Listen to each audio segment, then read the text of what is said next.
2012లో నేను first breast cancer పేషెంట్స్ని చూడడం, treat చేయడం మొదలుపెట్టాను. అప్పటికి ఇప్పటికి చాలా మార్పులు వచ్చాయి. ట్రీట్మెంట్స్లో అడ్వాన్స్మెంట్స్ వచ్చాయి and people have become more aware, educated, చాలా మార్పులు వచ్చాయి. కానీ అస్సలు మారింది ఒకటి ఉంది.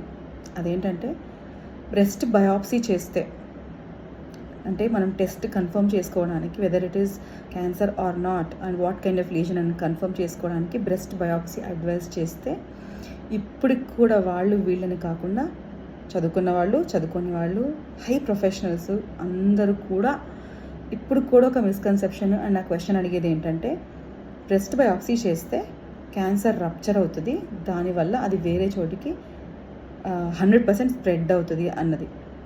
It's a myth. There is no other way to find out whether it is a cancer or not.